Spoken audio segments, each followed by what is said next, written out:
Hello friend, यहाँ math के कुछ क्वेश्चन दिए गए हैं, उनको हम सॉल्व करने वाले हैं जो कि एग्जाम में बहुत ही ज़्यादा पूछे जाते हैं। तो हम लोग सॉल्व करते हैं कि किसी संख्या के 50% के 1/3 के 60% का मान 200 है, तो संख्या का मान ज्ञात कीजिए। तो संख्या का मान का मतलब क्या हुआ? संख्या का मान बताइए का मतलब क्या हुआ कि संख्या ज्ञात कीजिए। तो संख्या ज्ञात करते हैं। मान लीजिए वो संख्या x है, तो x का 50% कितना होता है? x का 50% x गुणे 50/100, तो 50 धनिया में कितना होता है? 50 में 2 का गुणा करेंगे तो 100 आएगा, तो x/2 हो गया। x/2 हो गया, तो x/2 का 1/3 कितना होता है? x/2 का 1/3 कितना होता है? x/6 होता है। और x/6 का 60% कितना होता है? x/6 का 60% कितना होता है? x/6 गुणे 60/100। तो ये 6 को 60 से काटेंगे तो कितना आ जाएगा? 10, और 10 को 100 से काटेंगे तो कितना आएगा? 10। तो 1/10 हो जाएगा। 1/10 जो बराबर है 200 के है, 200 के बराबर है। तो x/10 जो बराबर है 200 के बराबर है, तो x बराबर क्या निकल के आएगा? 200 × 10। तो 200 × 10 कितना होता है? 2000 होता है। 2000 होता है, तो x बराबर क्या निकल के आया? 2000। तो संख्या पूछ रहा था, संख्या x माने थे, तो x का मान निकला 2000। तो 2000 आपका उत्तर होगा, जो कि ऑप्शन नंबर बी में है। चलिए नेक्स्ट क्वेश्चन पे देखिए। x और 2x और 2x + 8 के 3 भाइयों की आयु का आरोही क्रम है। यदि सबसे छोटे व सबसे बड़े भाई के आयु का योगफल 50 है, तो सबसे बड़े भाई का आयु, तो सबसे बड़े भाई की आयु पूछ रहा है। तो सबसे बड़े भाई की आयु जो है 2x + 8 है, और सबसे छोटी का x, सबसे बड़े उससे बड़ी का 2x, फिर सबसे बड़े का 2x + 8 है। तो सबसे छोटी और सबसे बड़े का पूछ रहा है, तो सबसे छोटा x है और उससे बड़ा 2x है, फिर सबसे बड़े का पूछ रहा है, तो 2x + 8 हो जाएगा बराबर 50।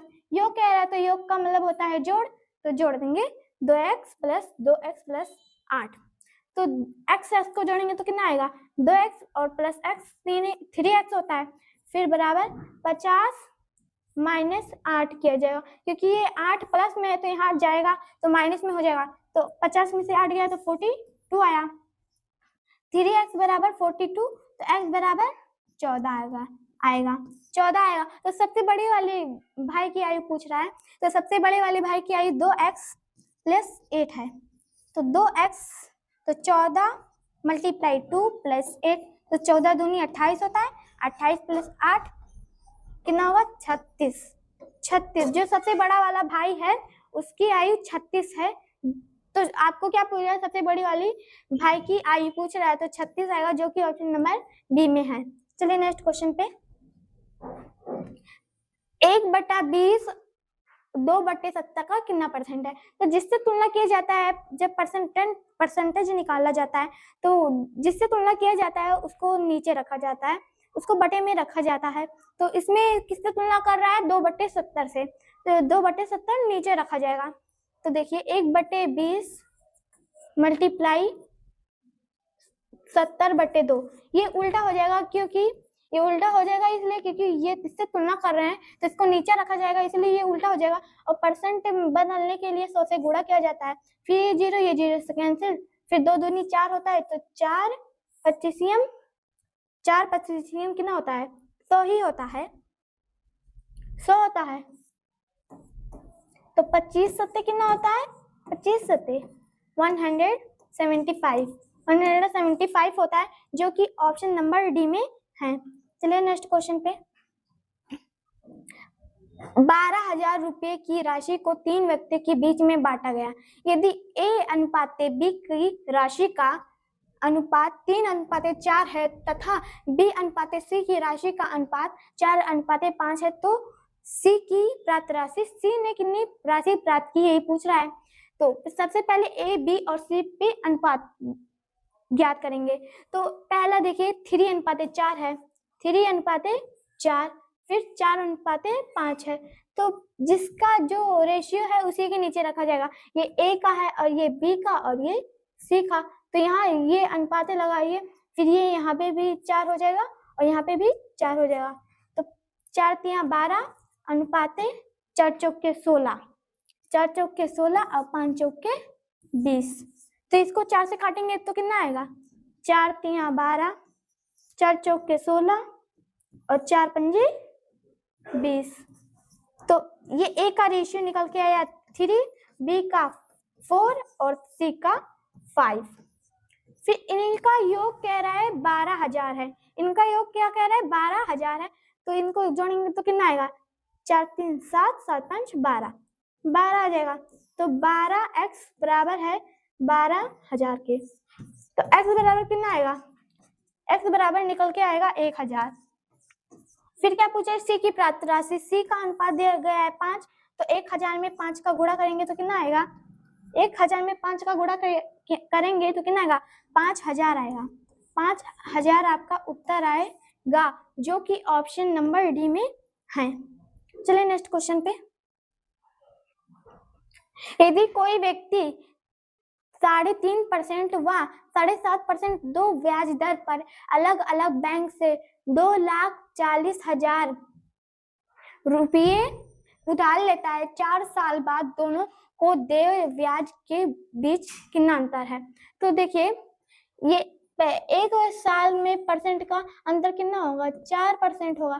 कैसे? 7.5% माइनस 3.5% कितना होगा? 4.5% आएगा। तो 4 वर्ष का कितना हो जाएगा? 4 गुणे 4, 4 चौके 16 हो जाएगा।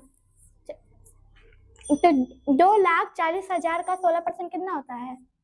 2,40,000 का 16% कितना होता है? तो 2,40,000 गुणे 16 बटे 100। तो ये जीरो से कैंसिल, ये जीरो से कैंसिल। 24 और 16 ही हम कितना होता है? 24 में 16 का गुणा करेंगे तो कितना आएगा? 6 चौक 24, 4 12, 13 और 1 14।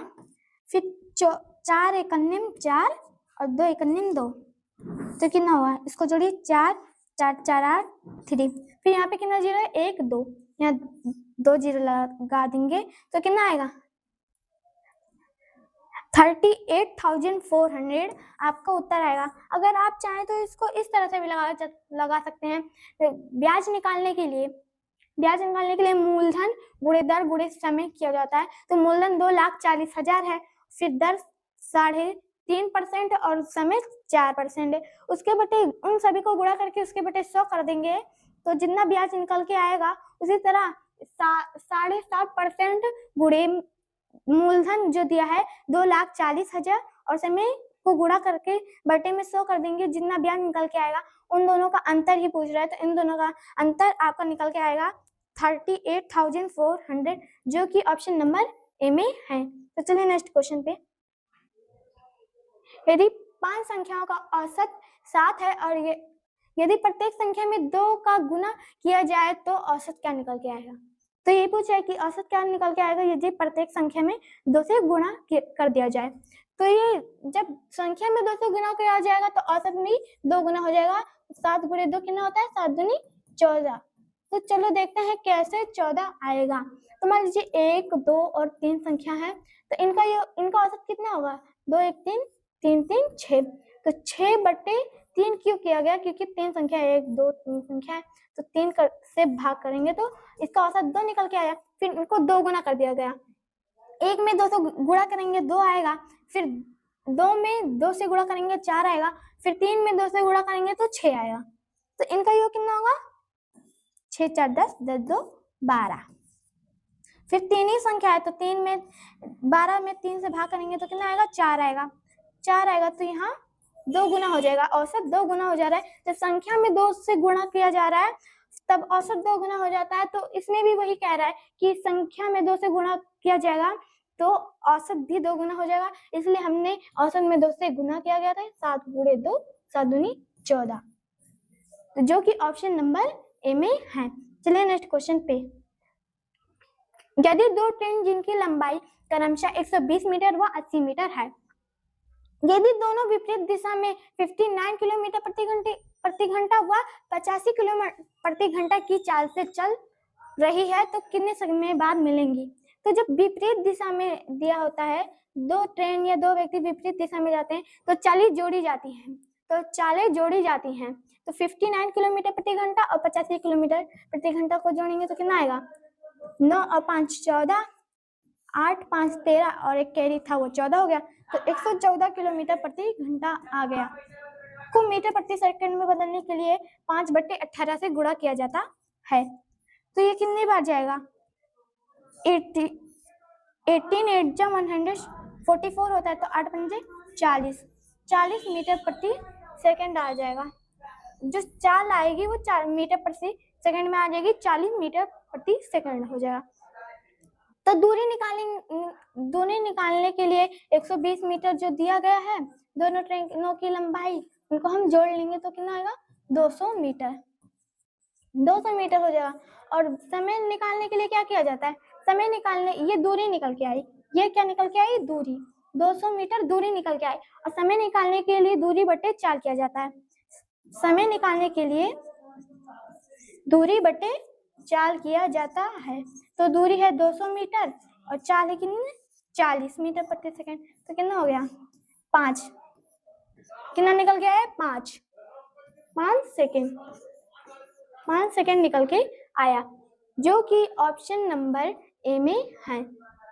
सेकंड में कैसे आएगा, देख लीजिए, ये दूरी जो है, ये दूरी मीटर में है और ये जो चाल है मीटर प्रति सेकंड में है, तो मीटर कट जाएगा तो सेकंड आएगा, तो सेकंड में ही आंसर आएगा। तो चलिए नेक्स्ट क्वेश्चन में, दो व्यक्ति एक ही समय ए से बी के लिए चलना आरंभ करते हैं, यदि उनकी चाल 8 किलोमीटर प्रति घंटा 12 किलोमीटर प्रति घंटा है, दूसरा व्यक्ति बी स्थान पर पहुंचकर वापस आता है और रास्ते में मिलता है, ए और बी के बीच की दूरी 80 किलोमीटर है, तो कितने समय पर मिलेगा, तो दोनों एक दूसरे से कितने समय में मिलेंगे, ये क्वेश्चन पूछ रहा है। तो मान लीजिए ये ए है, ए से बी तक की दूरी कितनी दे रखी है, 80 किलोमीटर दे रखी है, 80 किलोमीटर दे रखा है, और एक व्यक्ति जो चलता है 8 किलोमीटर प्रति घंटा की स्पीड से, दूसरा व्यक्ति 12 किलोमीटर प्रति घंटा की स्पीड से चलता है। तो यहाँ पे देखिए, जो ज्यादा स्पीड से चलता है वही दूरी तय कर लिया होगा, तो दूसरा व्यक्ति दूरी तय कर लेता है पूरा। जब दूसरा व्यक्ति यहाँ तक पहुंच जाता है तो पहला वाला व्यक्ति यहीं पर पहुंचा होता है, ये पहला वाला व्यक्ति यहीं पर पहुंचा होता है और दूसरा वाला पूरा 80 किलोमीटर की दूरी तय कर लेता है। फिर वो और ज्यादा और दूरी तय करता है, तो तब तक ए यहाँ तक पहुंचता है और बी यहाँ से यहाँ तक और दूरी तय कर लेता है। तो मान लीजिए ये दूरी x है, इसका मतलब जो पहला वाला व्यक्ति है और दूसरा वाली व्यक्ति है, तो ये 80, जो इसको x माने, कुल टोटल 80 दूरी है, तो 80 माइनस x ये शेष दूरी हो जाएगी। तो मान लीजिए जो पहले वाला व्यक्ति चल रहा है वो x किलोमीटर चल गया, तो x अभी तक वो x ही दूरी तय किया, और जो दूसरा वाला व्यक्ति है वो 80 किलोमीटर की दूरी तय करके 80 माइनस x दूरी और तय कर लेता है, तो 80 प्लस 80 माइनस x यही दूरी तय करेगा,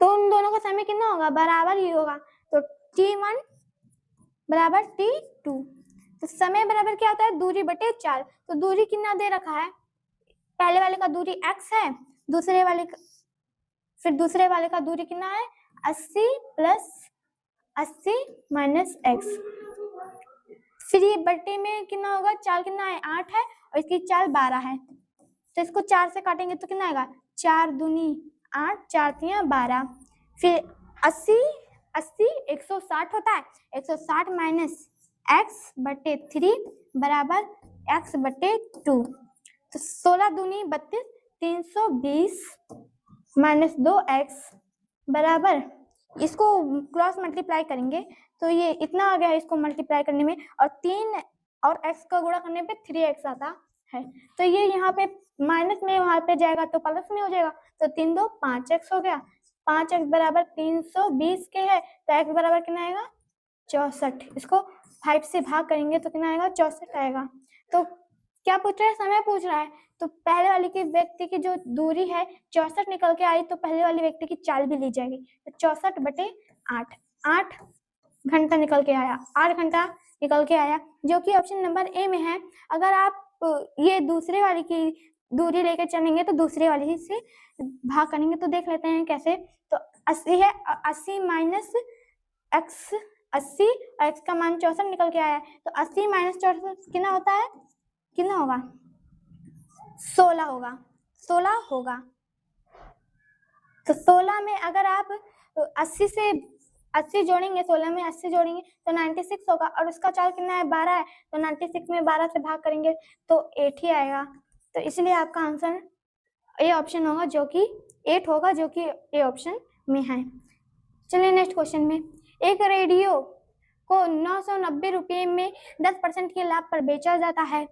यदि उसे 890 रुपये में बेचा गया होता तो उसे पर कितना वास्तविक लाभ या हानि होता। तो ये आपका दिया गया है विक्रय मूल्य, ये आपका दिया गया है विक्रय मूल्य। तो मान लीजिए क्रय मूल्य जो आपका है, क्रय मूल्य 100 है, तो विक्रय मूल्य कितना होगा, क्रय मूल्य जब 100 है तो विक्रय मूल्य 110 होगा। विक्रय मूल्य 110 निकल के आएगा कैसे,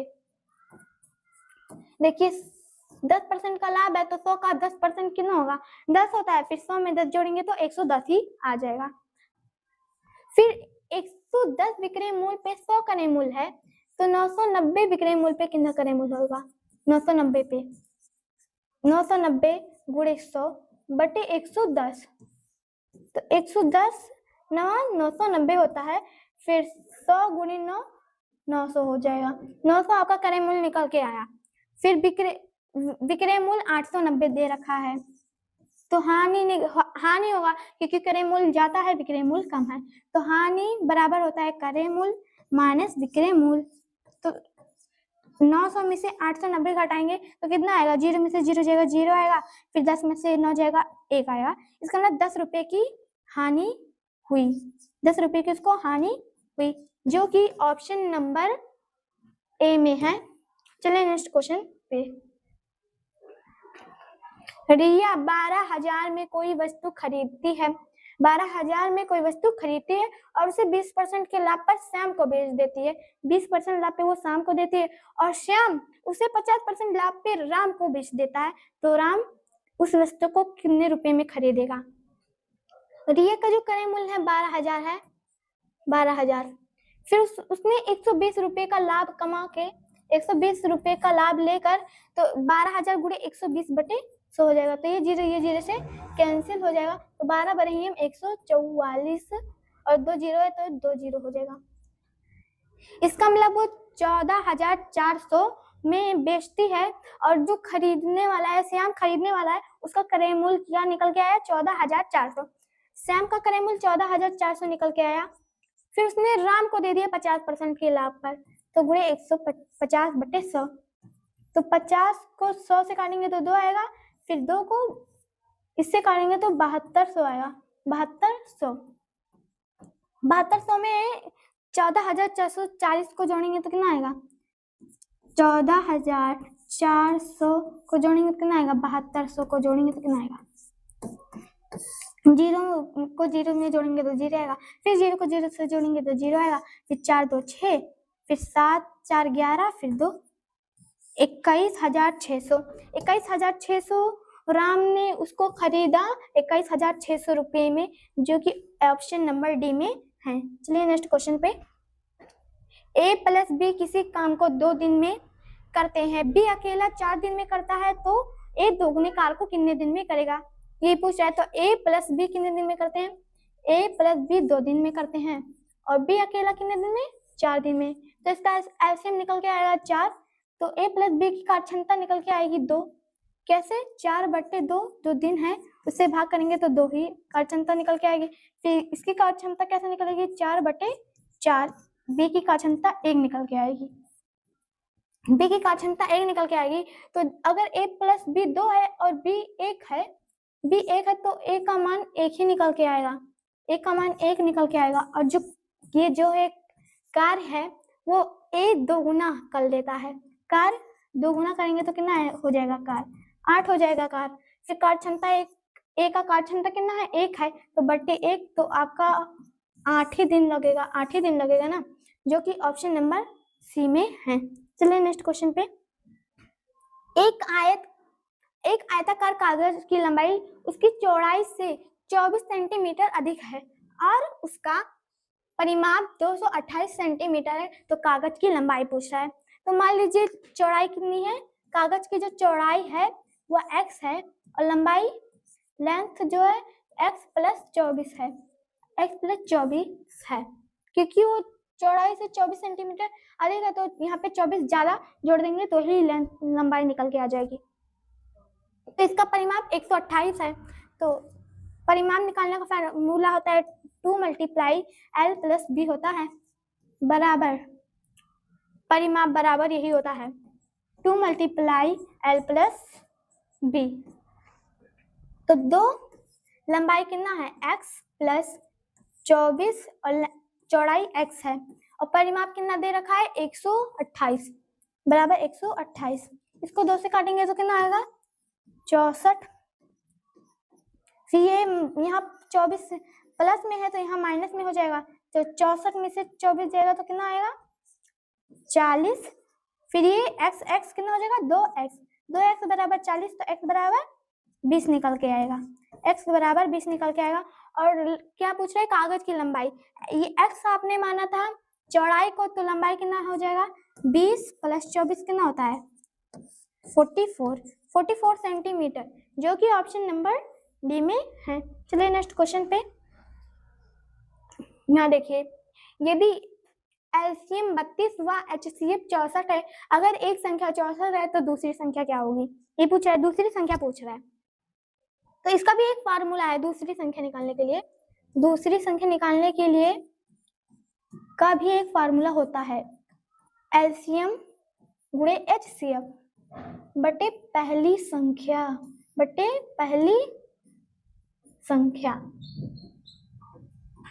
तो एलसीएम कितना है 32 है और एचसीएफ 64 है और पहली संख्या भी 64 है, तो ये 64 से कट गया तो दूसरी संख्या 32 निकल के आएगी, जो कि ऑप्शन नंबर ए में है। चलिए नेक्स्ट क्वेश्चन पे, दो धनात्मक संख्याओं का गुणनफल 2500 है, यदि एक संख्या दूसरे से 4 गुनी है तो दोनों संख्या का योगफल पूछा है, दोनों संख्याओं का योगफल। मान लीजिए जो पहली संख्या x है, फिर पहली संख्या x है, फिर दूसरी कितनी है 4x है, मतलब कैसे 4x है, क्योंकि 4 गुनी है तो 4x हो जाएगी, दूसरी वाली 4x हो जाएगी, तो दोनों का गुणनफल कितना है 2500, तो x गुणे 4x बराबर 2500, तो 4x क्यूब 4x स्क्वायर बराबर 2500, तो x स्क्वायर बराबर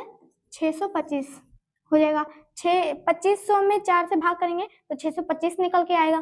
फिर x बराबर क्या निकल के आएगा 625 का अंडर रूट ले लेंगे तो कितना आएगा x बराबर 25 निकल के आएगा। पहली संख्या 25 निकल के आएगी और दूसरी संख्या 25 चौके 100 निकल के आएगी, तो इनका योग कितना होगा 100 प्लस 25 कितना हो जाएगा 125, तो संख्याओं का योग कितना हो जाएगा 125, जो कि ऑप्शन नंबर सी में है। चलिए नेक्स्ट क्वेश्चन पे, a माइनस बी बराबर 5 और ए बी बराबर 150, तो a cube minus b cube का मान बताएं। तो इसका एक फार्मूला होता है a cube minus b cube का एक फार्मूला होता है, तो चलिए हम बताते हैं a minus b cube plus 3ab कोष्ट में a माइनस बी, इसी पे आप रख दीजिए। तो a माइनस बी क्या दे रखा है, a माइनस बी 5 है, फिर इसका क्यूब निकालेंगे तो 5 का क्यूब कितना होता है 55 25 25 25 125 होता है, तो 125 प्लस 3ab कितना है 150 है, तो 150 में 3 से गुणा करेंगे तो कितना आएगा 450, फिर मल्टीप्लाई है क्या है a माइनस बी कितना है 5 है 5, तो 450 में 5 को गुणा करेंगे तो कितना आएगा 55 25 5 के 20 2 22 2225 प्लस 125 को जोड़ेंगे तो कितना आएगा 2225 प्लस 125 को जोड़ेंगे तो कितना आएगा 5 में 0 जोड़ेंगे तो 5 ही आएगा, फिर 5 में 2 जोड़ेंगे तो 7 ही आएगा, फिर 2 में 1 जोड़ेंगे तो 3 आएगा, फिर यहाँ 2 हो जाएगा, तो 2375 2375 आपका आंसर आएगा, जो कि ऑप्शन नंबर ए में है। आज की क्लास यही खत्म होती है।